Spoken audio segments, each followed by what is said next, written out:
Jennifer Sandles and Karen Chaton, welcome to Tongue Tied Ride and Tie Interviews. You just completed one of the races at Coolest at Ride and Tie, and I want to talk to you about that. We have Jennifer, who is a Ride and Tie maybe expert. You've done several. You've got close to 80 miles in your career. That's good.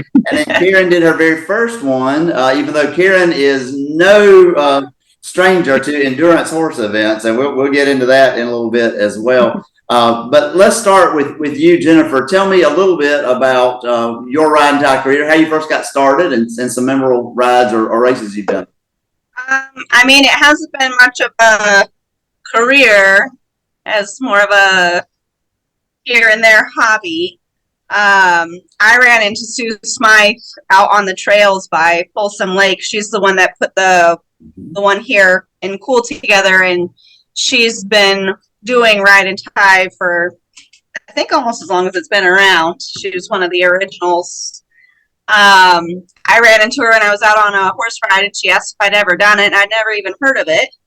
And she was like, "Oh, you should come." And I was younger and had more time to myself then, and was like, "Sure, why not?" And so she got me in with some practices with her and some other people who were also kind of newer to the sport. We met out on some trails here at the Olmsted Loop, and then also over at like Hidden Falls, which is in Auburn.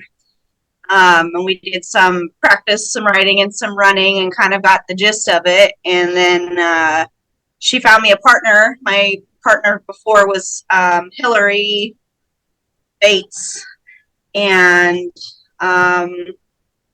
we just got together and practiced a couple times, and her and I were both kind of young, and so we maybe didn't do as much of the training and the stuff, but just kind of jumped in feet first. And it's addicting. It's so much fun. Like, it's just the adrenaline and the like, I can't think of the right word.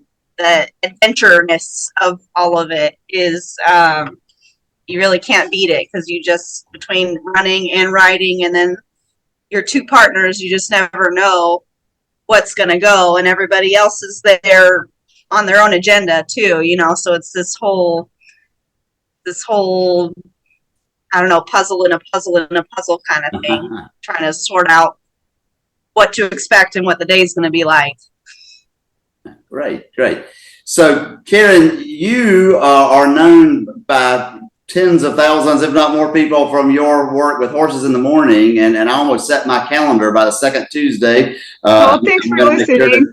To listen. And so you have so much endurance experience, but this was your first ride and tie. And so my first question is just what made you decide to do ride and tie?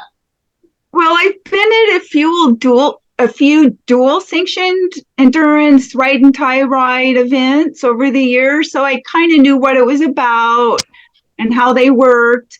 And I've been bringing along Jovi for the last year. It's been a year since I've been getting him in the trailer reliably. So we've been going places, and I've been trying to do a variety of things with him to see what he seems best suitable for, and also giving him just a good overall education with all the different kinds of events. And I saw this one coming up. People kept talking about it on Facebook, and I thought, this would be kind of fun thing to go give it a try, and it's not that far. So I went to the Cool Ride and Tie page on Facebook, and I posted that I was looking for a short partner. And that's when Jennifer messaged me, and we got to talking. And then it was kind of funny. I told my husband, well, I just met this person on the internet, and I'm going to drive out into the middle of the wilderness where there's no cell phone service, and we're going to meet up and spend the morning together. And we did, and we started meeting once a week early in the morning, and driving each of us were driving part way to meet somewhere kind of in the middle, and we were practicing and basically running up a mountain and back down. So did you take Jovi and practice with Jovi, or you were just going out and running together? Yeah, we took Jovi because we wanted him to get the practice of being tied up and leaving him. Right. And yeah, and then our training that we were actually doing more elevation on our training rides than the ride and tie had. So that's why I think we ended up pretty well prepared. I think. Yeah. I think we could have done farther. Yeah. Which race did you do? The short course, which was just over 9 miles. Okay. Yeah. I think most people short sell themselves. You could have done more. I'm sure. So sure. Yeah. Well, race day is always different than like a training day. No. There's all the adrenaline, and you can always push yourself further, especially once you're already out there, because it's like, well, I'm already out here. There's no easy way back. I have to finish it. So you can do a lot more than you think you can. Yeah. Well, Karen, one of the things I love about the Endurance Day on Horses in the Morning is not only the folks that you interview and the different things I can learn that way, but you just do such a great job of letting us know what's going on with you. And I know lots of people would share my feeling that we've just been with you on some of these ups and downs the last couple of years where you had to say goodbye to just your 2 heart horses and then try to figure out what you're going to do now. Start over. Yeah. And so tell me a little bit more for those that don't know about Jovi and what you've been doing with him and that kind of thing. Okay, I got him. It's been 2.5 years about now. And I got him home, and about 2 weeks after I got him home, a ginormous sarcoid popped up in his groin. So I spent like 5 months treating it, and then another 5 months healing it because I wanted it to heal without, scarring or causing future problems. So then we had a lot of mental and training issues to work through. Like he wouldn't trailer load, a lot of things like that. So I spent the next year working through him. And that's why I started taking him to every kind of event that I could think of to take him to. I took him to events where they had driving horses. I took him in parades. I took him to the fairgrounds, to monster trucks, and to the goat shows and the 4-H. And I took him to trail trials. And fireworks, you said. You did fireworks. Yeah. And and he's been to an endurance ride or two. Just trying to expose him to as many things as I can to make him a solid citizen and to build our relationship and our trust. And I really felt like, now I'm at the point where I feel pretty safe taking him just about anywhere and letting other people ride him, like Jennifer.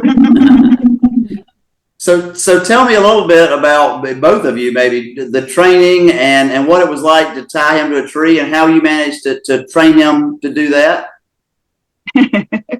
Well, he's had a lot of training at home, so I know he ties well. I mean, I can't even remember the last time he's pulled back even a little bit, and we'll talk about this later. He even can run around on the high tie at a trot, and he doesn't pull. He knows the limitations of, the limit of how far he can go. So he had the tying part down really well, wouldn't you say, Jennifer? Yeah. He's so good. You can tell how much time and effort that Karen has put into him over these years. Like I haven't ridden really probably in a year. We've just moved into a new house, and I have 2 Mustangs that are older. And I have 3 young kids that I homeschool, and there's farm animals and all kinds of things to get in the way of a nice ride.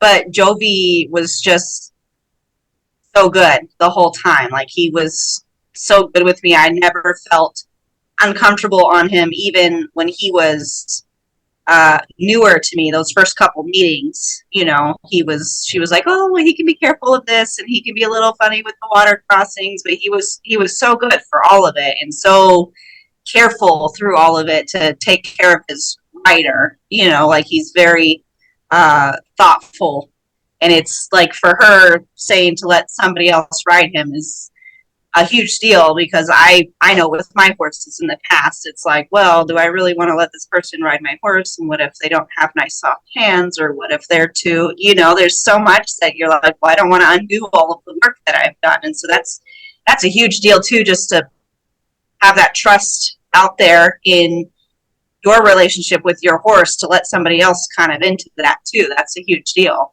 Mm-hmm. Yeah, and I did practice first at home, tying him and leaving him, but that wasn't much of a test because the grass was like 4 feet tall, so he wasn't going to go anywhere. So that first tie out there at your training, tell me about that. What was that like? Well, I think the first time or two we sort of stayed together, so we tied him and then we both left him. Mm-hmm. And then we went back and we kind of started that way just to see how he would do and how he would handle that. And in a different environment, in a different space. Mm-hmm. Exactly, where there was nothing on the ground to eat. And he did well. And then we just progressed and,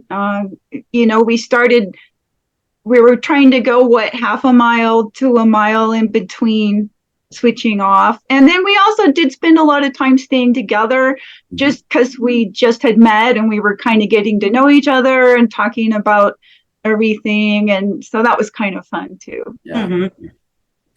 You obviously just did it exactly right. It's amazing to me how quickly the horses kind of figure it out. Oh, you're going to tie me, and then I can just hang out here for a while, and then somebody will come get me after a while, and that's fine. Yeah, that's great. Yeah. Well, let's move into race day a little bit. The first thing I noticed from Facebook, and actually there was some comments even about it, that you were the team everybody knew because you were dressed in purple, and was too. I assume that was because of his tack, but is purple any particular reason why that was your team color? There were a couple of reasons. One, because I did have the amethyst purple color tack, and then we had a sponsor, which was doTERRA. Mm-hmm. And they gave us the shirts and this essential oil, which is a topical analgesic. And we've both been using it ever since the ride. And it's wonderful. It really is. It works really well. That's great. I have found it's kind of nice, even if you're not dressed alike, but if you know what your partner's wearing, that can really help in a race. But when you're dressed alike, that just makes it a lot of fun. And particularly when you throw the horse in there as well, when all three of you have the similar clothing or similar colors, because you're a team. Mm-hmm. So that's great. Yeah, it was fun. Yeah. Well, tell me, tell me what, just from start to finish, y'all just tell me your story about the race at Coolest. Well, okay, let's back up to before when I said we'll get to this part. Okay. I had like the month before or 3.5 weeks before, I had sold my other horse, Apollo. And it turned out Apollo's new owner was entered in the long course on the ride and tie. It wasn't going to be originally, but then plans changed. And so unfortunately, the morning of the ride and tie, when he pulled in, the horses saw each other. Mm. And so Jovi, I had no idea he was that attached. And so he started whinnying and spinning circles and getting really, really excited. And so that kind of altered our plans because, this horse has started several events and groups, and he's never been that excited, whether he was alone or with Apollo. So we kind of changed our strategy. Instead of one of us starting out on the horse, we both just started out on the ground. Mm-hmm. Jogging along with him. And then once we felt comfortable, actually had Jennifer get on him. That way, when she tied him and left him, I'd be the first one to get on. Mm-hmm. And that went well. And everything went well until about the 3 mile point, I'd say. So Jennifer, you tell what happened there. I had a hard time holding on to the horse. There was a lot of people coming and going. We talked about at the beginning of the race with Jovi being extra excited because of Apollo about maybe kind of hanging back and letting the start happen and then going out afterwards. So there was more space between him and the rest of the horses too. And then when we got up there and it was time for the start, nobody else was going. Everybody was just standing around. So we were, second or third people out, I think. We ended up going together. And then when we finally split up, she was the first one on him. And then when it was the next turn and he was tied, it was my turn. You were the first one on. Yeah, you were the first one to get to him tied to a tree. I gotcha. First one after you tied. Mm-hmm. But he was in a spot, and there were some horses that had just passed us, and he was standing pretty nice. I took his little tie, off from around the tree, and I was trying to get him in a good spot for me to get on him, because even though we're short and he's short, it's still a long way up there after even just a mile. And then just as I was trying to get on, some other groups were coming up and coming past. And he was excited. And I got up and I got on him, and I just didn't quite get my foot in the stirrup, swung over on the other side before he started to go. And I could feel myself just slow motion, like sliding off the side of him. So I came off of him, and the people were just right in front of us. And so it was like, hey, stop that horse. And they were able to grab him, and I was able to get back on him. They actually very nicely stood there. It's good nobody was too competitive, because they stood there and helped hold him so that I could get on him. And then we didn't have any issues until a little further down. We did a hand tie? I think we just passed him in the middle of the trail by the time I caught up to you, because she's pretty quick. She moves down that trail. She's always way further than I think she's going to be, to the point where I'm like, well, did I pass her and not notice? So we did a hand tie, because I had taken a little while getting on, and so she made it that much further. We switched there, and she went up ahead and tied at the turn in the trail to make sure I didn't miss it. When we were practicing up at Scotts Lake, the very last practice before the race, I was very discombobulated and could not find my way up or down the hill, and went the wrong direction like every time that we split up. So she was like, well, it'll be an interesting race. And it's like, hopefully that was a one-time thing. Tying right around the corner is so smart. I think that helps everybody. That's a good deal. Yeah. It was like a small turn off versus a big wide road of a trail. So it would have been very easy just to want to keep going. So yeah, that was good strategy. And it was the same thing there. We were out there by ourselves. By the time I got him unhooked from the tree and kind of together so that I could get on him, there was more people blowing past us, and he just didn't want to be left behind. And I was trying to bring him in and calm him down, and I should have just waited when I saw the people coming, and waited till they were gone. But I was excited too about the race, so I was trying to keep going and keep the momentum. And I pulled him to the side, and he was kind of dancing around, and he got away from me. The same thing, he ran down through the field, so you can't see any tracks anywhere to know which way he went after he gets over the hill. And I started following the trail, hoping that that's what he would have done, was just kept following the trail and the other horses. I found his boot, so it was like, okay, I'm on the right track. But we were, a little less than halfway through the course. So we were in an area that's actually over near the highway. And this is maybe 5 miles from where my parents live. So I'm very familiar with the area. And I got very nervous that maybe he had ran out towards the road. And I followed the trail all the way out to the road and had a good look to see if I could see, because I couldn't see where he went. I didn't know. And then after I didn't see anything, I was calling my stepdad on the phone. I was going to ask him to drive up and down the highway and just check for me. Because because it's scary when it's your horse, but when it's somebody else's horse, man, that's that's somebody else's baby, And then just as I was asking my dad if he would, go drive the highway and just make sure there wasn't a loose horse running around in the road, somebody from behind was like, "Oh, they got your horse. They tied him up like almost back where you lost him. Oh, wow. He's over there." And I had called Karen like 2 or 3 times now, like, he's I loose. was running in the rain, but I wasn't checking my phone because everything was so wet, and I never heard it ring. She That's was still probably running. a good thing, actually. It probably is. Yeah. It is. But she was still running, and I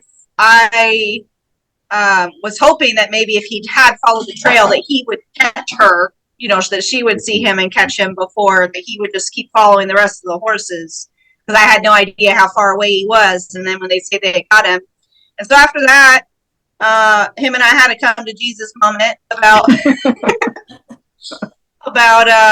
his getting away with stuff because he wasn't my horse, and I was afraid to be too tough on him, I guess. And after that, he was a perfect angel. How about that? Was just, he just had to get his brain wrapped around what was going on. I think after the excitement of Apollo. Like, I think if he hadn't seen Apollo, it could have been a totally different day. Right. But it was a good race, and we had a good time. I still enjoyed myself, and by the time, because I kept running, and it kept saying, "You've gone another mile and another mile and another mile." He did all the running. I'm like, so finally, by the time I called her, she's like, "Everything's okay. I'm on him. He's actually being really good, and we're good." And so I waited for her at the aid station. Then we went the rest of the way in together. Yeah. So when you got back to him, you also had to put his boot back on, right? Yeah, I did. I had found his boot, and so I had tied him back up to the tree. Actually started to take him with me. I grabbed him, and I was just, because of what had just happened, I was just going to run with him for a while.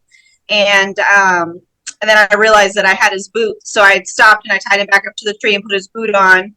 And then I was trying to get him to jog behind me, and he wasn't trying to go anywhere. He was walking. I was like, "Come on, Jovi, come on, we can catch up with them." And we walked for a ways, and then there was this nice big open stretch where there wasn't anybody in sight. So I looked at him real hard in the eye, and I said, "Are you going to let me get back on you, or are we going to run the whole way?"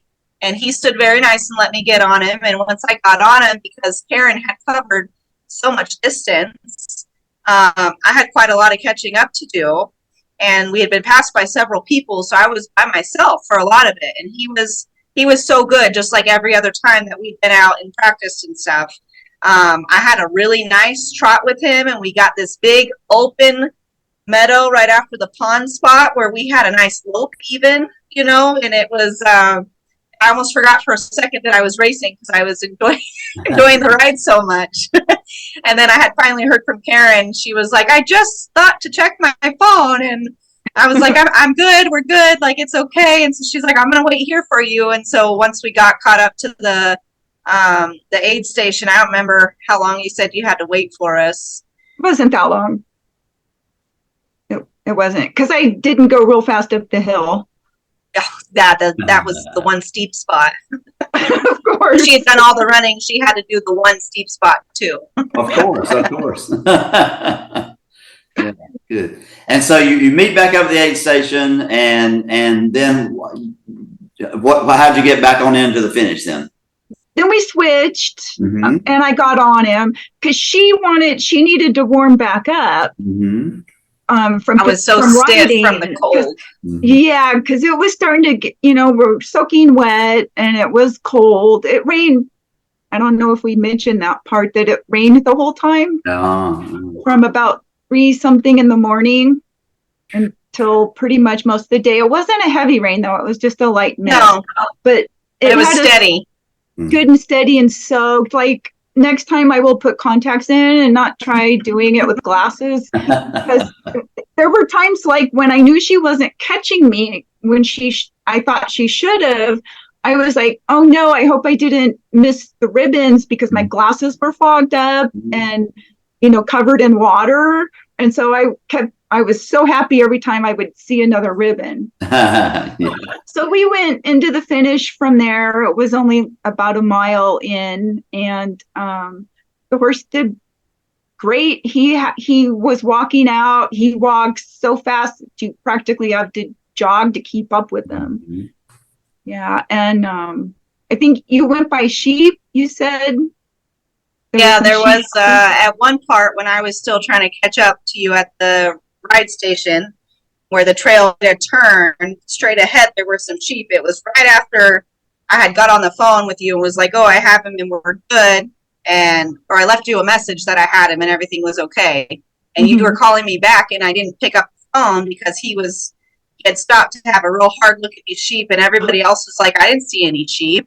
I didn't see any sheep. They were there in front of everybody, but everybody else was moving so quick.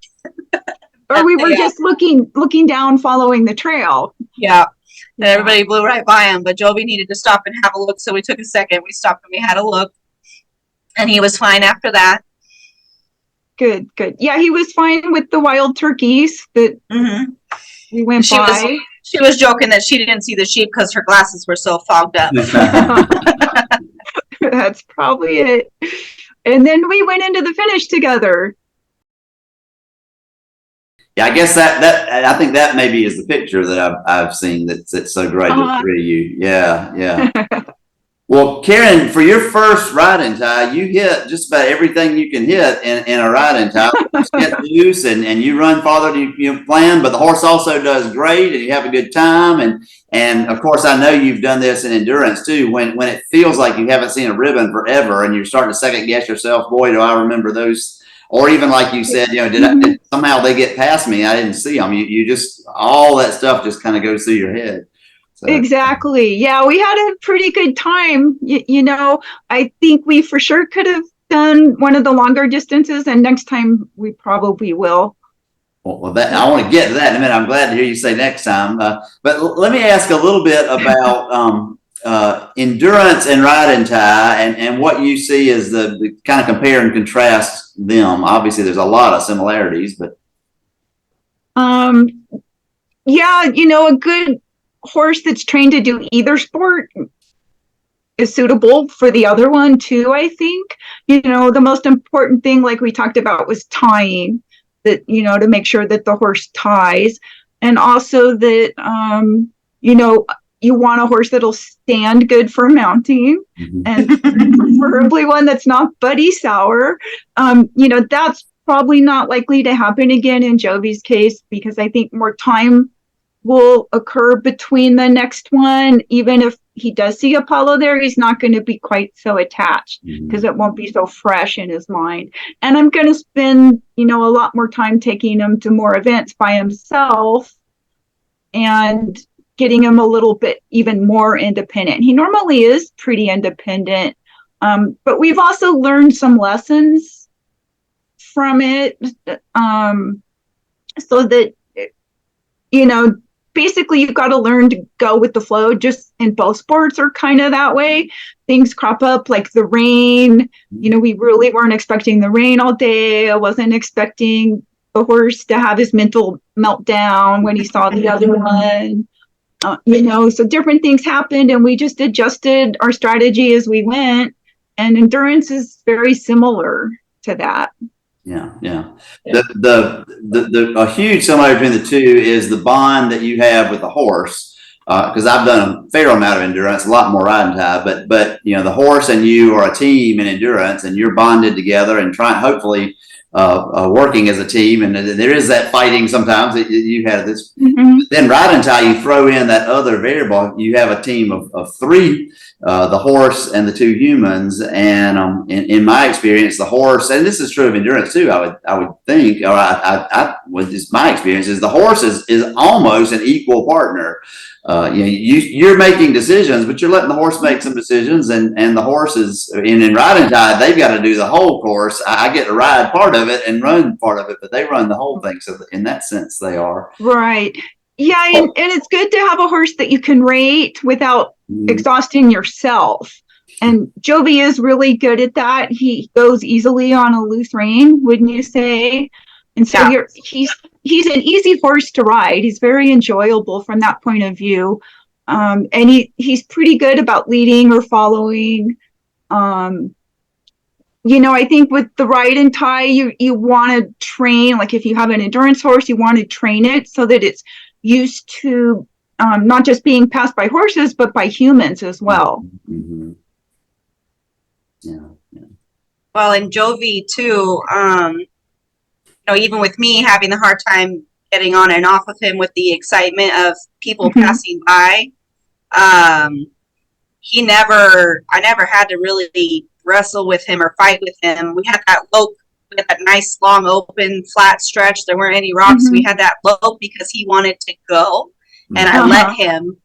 But as soon as I asked him to back off, he did very nicely, where in past events in the ride and tie, sometimes those horses, I've never done endurance, but I can imagine it's the same. They kind of get that forward and they don't want to pull back or slow down at all for the rocky area or because the trail got narrower and stuff. And so even though he had kind of got a little excited about people coming and going, he never lost his head in that aspect, that he got so focused on the race that he wasn't paying attention or listening, Right. So that's just great. We had the world championship over here on the East Coast just the weekend before Coolest, and for the long course, the vets at the mid-race vet check said all of the horses were just jacked. They were so excited, and boy, I was having some difficulty in mine that first loop for that reason too. And so, but like Jovi, I think most of them were wanting to do the right thing, but they also were just so excited, and of course everybody else is excited, and they're feeding off of that, and so they know when we're excited too. Yeah. Oh yeah. Well, you said that you would do your next one, so I'm going to assume that's true for both of you. Y'all are. This is in spite of the rain and the other difficulties, you're ready to give it another shot, huh? Right. Sure. I think we can do a lot better next time. All right. I would like hearing that. Well, if somebody was thinking about doing ride and tie, what should they know? I would tell them, go to some of the social media pages like I did for their area. I know there's some on each coast, like in your region, Courtney, and then where we are, we have the Coolest Ride and Tie group or the Ride and Tie page, because I know they've also got a page to help match people up with partners, and then just go there and start learning and asking questions. There's also your YouTube channel where you've got a few videos that explains it and how everything works. The other thing that's kind of fun is that they also have the equathons that are going on at the same time. So there's a wide variety of event type things that people can do with their horses or their other riding or running partners. And sometimes many of these events are also held with endurance rides as well. Yeah, let me just mention Equathon for those that may not know. I call it the gateway drug into ride and tie. But Equathon has a runner and a rider, but you're not necessarily on the course at the same time. So the rider is going to ride a loop and the runner is going to run a loop, and you can do it different ways. Sue Smythe out there does a little differently than we do it on the East. But if you have a friend who rides and you're a runner, then you don't ever have to get on the horse, or vice versa. If you don't want to run, you can be a partner, or you can do it as an iron, and you can do both the riding and the running section. Yeah, but Equathon is a lot of fun, but it is just a gateway drug. If you really want the high, you got to do ride and tie. Yeah. So, Jennifer, I'm sorry, go ahead. I was just going to mention that it was fun seeing there were like 10 juniors there that were doing the different events, and they were all having a really good time. Yeah, that was really cool to see. And that's another one of the great things about both endurance and ride and tie is that there isn't an age, there's not an upper or a lower age limit really, and that's a great thing. So yeah. Jennifer, what would you say to somebody that is thinking about getting into riding tie? What advice would you give them, or what should they know? I think, like when Sue was first explaining it all to me, it kind of seems logistically like complicated, like a lot. Like I have no background in endurance, so maybe somebody with endurance background would be, but it's really it's not that complicated. It's just running and riding and working with not one but two partners, and kind of being able to communicate is huge. Being able to read each other, and then also the trust. Like I said before, I mean, I was fully expecting Karen to blow her top when I told her I loved her horse. And maybe she did, and I just didn't see that part on the phone. But she, like it was like, okay, cool. And when I like, hey, I got him back, we're okay. And she was like, okay, good. And it wasn't like, oh, what happened, and break it all down right now. It was like, okay, well, let's finish this. And the fact that we had taken the time to put in those practices together beforehand, we were talking about afterwards, made a big difference in probably our trust with each other and feeling comfortable. Like I had told her I had got back on Jovi and caught up, and I had told her at one point that if I wasn't comfortable, I wouldn't have got back on him. I would just run him the whole way in, So it wasn't that he was being crazy. It was, he just needed a minute to get with the program and figure out what was going on. And that's his first ride. Like, that's to be expected. A lot of the people, especially the younger kids that were there doing the race, a lot of them were going in pairs and staying together the whole time anyways, which is a good way to start too, and to really get comfortable with it. So, but I think you just have to be open-minded and a little bit adventurous. And then be prepared to catch the bug, because yes, it's addicting. Yeah. One other thing you kind of referenced a couple of times that I just love about this sport and endurance as well is that when something goes wrong, typically the other competitors are going to be there to help. It's not so competitive. And so when Jovi is loose, they're going to catch him, or they told you, we tied him back to a tree. It's not too bad for them, but it's so nice, and it makes it a wonderful community. So yeah, good. Yeah, it's a great community, and everybody's there to be a little competitive, but everybody's there to have a good time too, and they want to make sure that the new people get whatever help that they need, and that the older person who's just having a bad day gets what they need too. It's just everybody wants to see everybody finish, right, and be able to have the barbecue at the end of the day together and be able to swap stories. So indeed, to finish is to win. Well, they may have announced this at Coolest, but it is looking like that next year for the 52nd World Championship, it's going to be at Coolest, and so you guys have definitely got to put that on your calendar and go for the long course. You can do it. You can do it. I'd like to. Yeah. I think we'll be able to go at least double what we did. Yeah, for sure. Yeah. Great. Well, thank you both so much for giving us your time and for these wonderful stories, and congratulations on finishing and getting through the adversity, but also I'm impressed with the time you put into it ahead of time, and I'm so proud of Jovi for all that he's doing. and I know I'll get to hear lots more about him on the second Tuesday of every month. Yes, sir. All right. Well, happy riding and happy trails. Thanks. Thank you.